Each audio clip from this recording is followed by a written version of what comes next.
नमस्कार दोस्तों, खेती हो गई है बहुत ही स्मार्ट। और ये देखिए, खेती में हथौड़े का भी सदुपयोग होता है, खेती में इसका भी इस्तेमाल कर सकते हैं। और आज हम बहुत ही पावरफुल फर्टिलाइजर तैयार करें, संगम फर्टिलाइजर।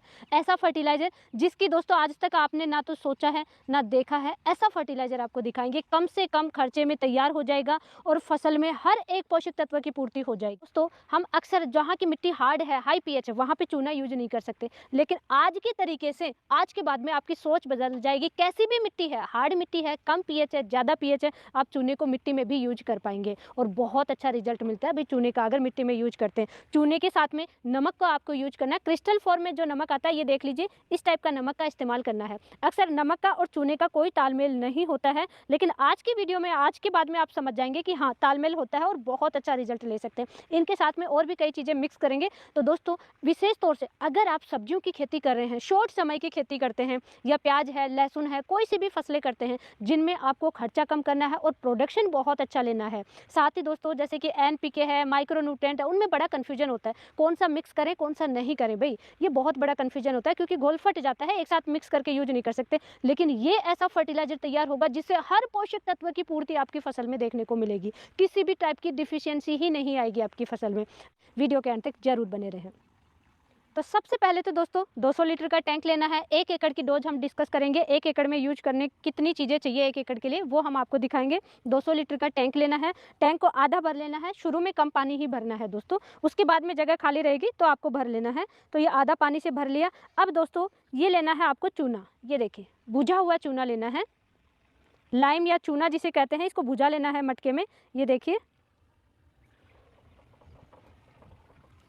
इसको भुजाते हैं चूने को तो हीट पैदा होती है, तो इसलिए मटके में ही आपको, मिट्टी के बर्तन में ही भिगोना है और थोड़ा सा खाली छोड़ना है। देखिए हमारी तरह ऐसे बाहर निकलेगा। अगर आपने पहले पानी भी कम डालना है तो इसको भुजा लेना है, और भुजा हुआ चूना है तो बहुत ही अच्छी बात है आपके पास। तो ये चूना लेना है आपको दोस्तों, 5 केजी भुजा हुआ चूना होना चाहिए। तो ये अभी मैं सबसे पहले इसमें चूना मिक्स कर देती हूँ।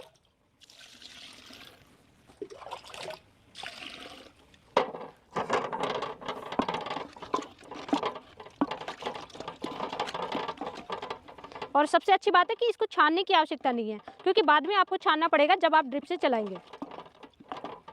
ये देखिए दोस्तों, 5 केजी होना चाहिए। पानी उसमें आपने कितना भी मिक्स किया हो उससे कोई फर्क नहीं पड़ता। तो ये देखिए, सबसे पहले मैं इसमें चूने डाल देती हूँ।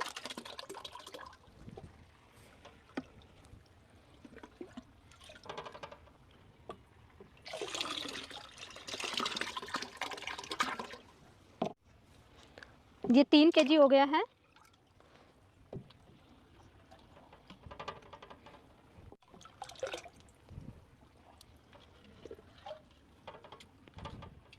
ये देखिए, भुजा हुआ चूना इस टाइप का होता है। ये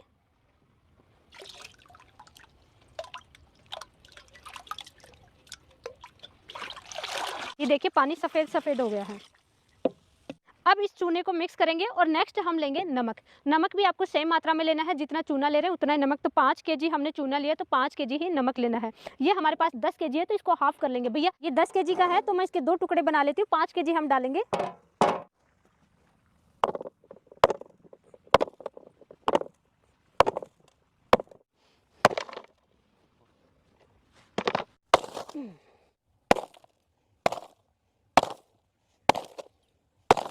तो ये देखिए दोस्तों, हमने इसको फोड़ लिया है हमने, इतना ये पिघल जाएगा। इसको छोड़ करके बाकी ये पूरा डालना है। 5 केजी के करीब ये हो जाएगा। अब ये इतना मोटा ही डाल रही हूँ मैं, लगभग 2-2.5 केजी के करीब है, लेकिन ये इसमें पिघल जाएगा, नमक ही है। तो मैं इसमें डाल देती हूँ। देखिए,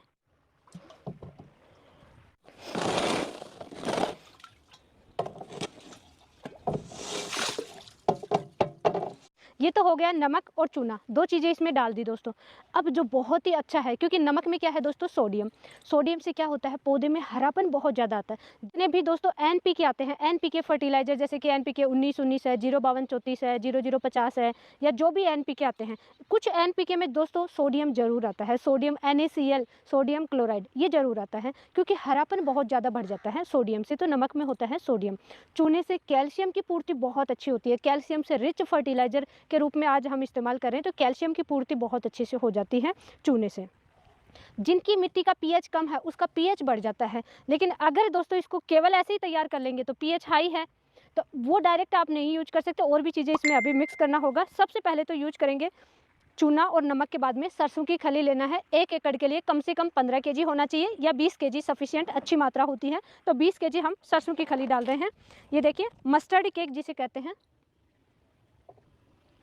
आपको अच्छी क्वालिटी की सरसों की खली यूज करनी है दोस्तों, जिसमें ऑयल अच्छा होना चाहिए, ऑयल की मात्रा अच्छी कंटेंट होना चाहिए ऑयल। तो ऐसा सरसों की खली यूज करनी है। बिल्कुल ड्राई ड्राई सी आती है तो उसका इस्तेमाल नहीं करना, वो ज़्यादा अच्छा रिजल्ट नहीं मिलता उसका। तो ये मैं अभी सरसों की खली इसमें डाल देती हूँ।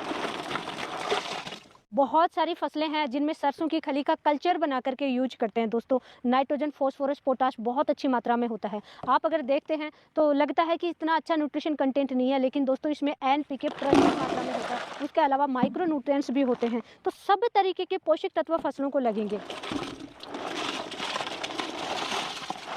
अभी दोस्तों ये देखिए पानी अब लग रहा है कि कम है, तो इसको पानी से भरेंगे। अभी इसमें 2 चीज़ें और भी मिक्स करेंगे, लेकिन उससे पहले मैं पानी भर लेती हूँ। ये देखिए दोस्तों अभी मैंने टैंक को थोड़ा खाली छोड़ा है, क्योंकि इन 3 चीज़ों से ही काम नहीं चलेगा। अभी एक चीज़ और भी मिक्स करनी है, या 2 चीज़ें भी आप मिला सकते हैं। तो सबसे पहले तो मैं ले लेती हूँ।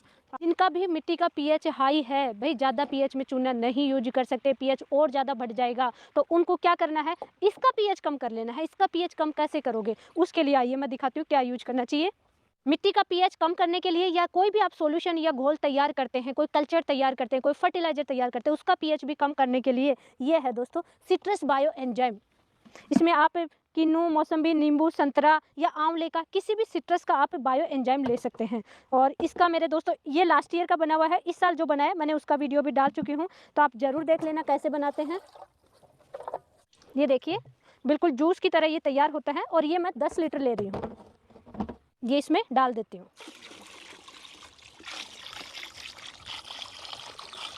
अभी 2 से 3 लीटर दोस्तों अगर आपके पास अवेलेबल है तो आप एलोवेरा का बायो एंजाइम भी डाल सकते हैं। आगे फ़ायदे की बात करेंगे इसमें कि इससे फ़ायदे क्या मिलेंगे, पहले मैं इसमें डाल देती हूँ। ये है दोस्तों मेरे पास एलोवेरा का बायो एंजाइम, और ये भी लास्ट ईयर का बना हुआ है। ये लगभग 2 लीटर के करीब मैं लूँगी। ये भी मैं इसमें डाल देती हूँ।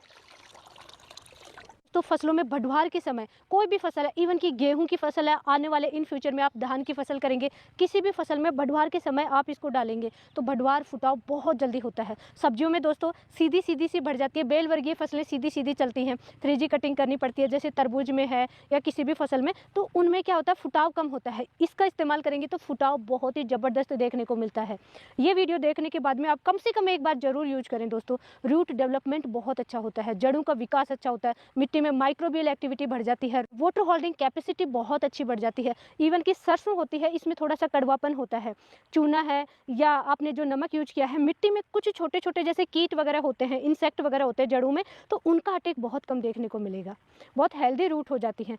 फूल आने से पहले पहले कम से कम आपको एक बार जरूर इस्तेमाल करना चाहिए, और फ्लोरिंग स्टेज के बाद में जैसे फल सेट हो जाए उसके बाद में आपको एक बार जरूर यूज करना चाहिए दोस्तों। फल की साइज, क्वालिटी, टेस्ट बहुत अच्छा बनता है, साइज बहुत ही जल्दी फास्ट बढ़ती है। जैसा कि मैंने शुरू में डिस्कस किया था, कम समय की फसलें हैं उनमें भाई NPK फर्टिलाइजर का प्रॉपर शेड्यूल होता है किसान भाई का। इवन कुछ किसान भाई तो यूरिया, DAP ही गोल गोल करके चलाते रहते हैं। मिट्टी आपकी खराब हो रही है, खर्चा बढ़ रहा है, और ये चलाइए मिट्टी भी स्वस्थ रहेगी और कई गुना ज़्यादा फायदा देखने को मिलता है दोस्तों। इतना जल्दी फुटाव होता है कि आप सोच भी नहीं सकते हैं। ये वीडियो को देखने के बाद में दोस्तों आप कुछ यूज करें ना करें, ये जरूर यूज करना ये फॉर्मूला। इसे कहते हैं संगम फर्टिलाइजर, क्योंकि कोई तालमेल नहीं होता है, जैसे नमक है या फिर ये चूना है, लेकिन हमने ये एक जगह मिक्स करके यूज किया और इसको लंबे समय से यूज कर रहे हैं दोस्तों। इतना ज़बरदस्त रिजल्ट ले रहे हैं हमारे अनार के प्लांट्स में। जैसे कि अभी सारी पत्तियां हैं वो ड्रॉप हो चुकी हैं, लेकिन अब नया फुटाव आएगा, उस समय हम चलाते रहे, ज़बरदस्त फुटाव होता है प्लांट्स में।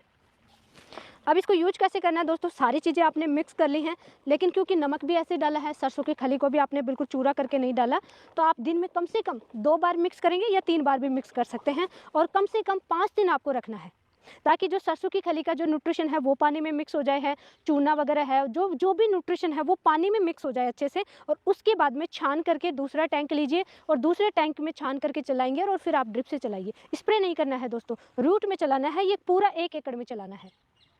ये देखिए अभी ऐसा ये कलर आने लग गया है इसका।